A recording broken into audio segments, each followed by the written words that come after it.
Hey, this is Matt from InvestiQuant. Today is Wednesday, March 10, 2021. Yesterday, the market saw a strong day most of the session, but then gave up a lot of the gains as we headed into the final hour or so of trading. In doing so, we've created what is called a shooting star candlestick pattern. So that is a candlestick pattern where your open and your close is near the lows of the session. And in yesterday, we drove up higher off of the open pretty early on, had a nice strong move, but gave up the majority of it. So we've got this little body at the bottom of the candlestick on the daily charts with a tall upper wick to them. So that's called a shooting star pattern. And we're going to be able to test that here and discover this morning. And we're going to be testing it based upon entering long at the open on a gap up. This morning, we are trading just slightly higher.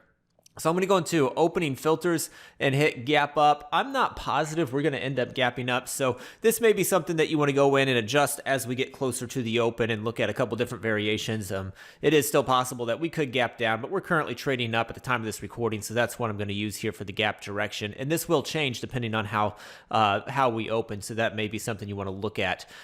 Next, I'm going to go into the price patterns library, and I'm going to select the candlestick pattern day after a shooting star. That's available here in the active today. This is telling you the things that are true for today. So in the candlesticks, we've got shooting star. We've got a whole bunch of candlestick patterns right here in this library within the price pattern section. And then lastly, I'm going to put it in a similar market environment. We are currently above a 10-day simple moving average and above a 200-day simple moving average. So we've got a gap up after a shooting star in a more bullish environment. Let me go ahead and hit view results.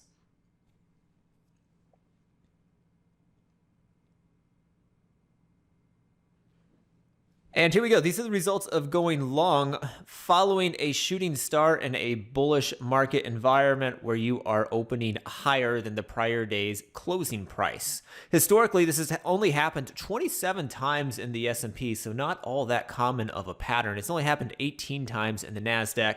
The Dow has the most samples at 43, and the Russell has the fewest at 17. If we look at the win rates on them, they are mostly a touch weak. So the S&P just 44% win rate, and that means only 44% of those 27 samples have closed above the opening print for that session.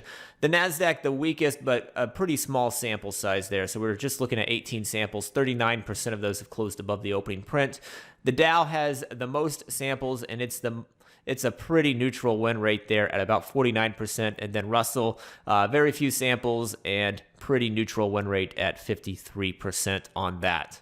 If we look at the average win, average loss, the average loss is larger than the average win in the S&P, in the NASDAQ, and in the Dow. With the Russell, it's very similar in size. So 3 of the 4 have larger average losses compared to the average wins, and the win rates are neutral to a touch weak on a smaller sample size today. So this is considered typically a reversal pattern. You see in the textbooks, if it talks about shooting stars, it's often looking at a pattern that is kind of coming to an end on a run up, and you get the shooting star, which is starting to expect a move lower following that. So with the gap up following that shooting star in a similar market environment, it hasn't happened all that often, but it has been just a touch weak the following session. So hopefully you found that helpful. Good luck today, and we'll see you next time.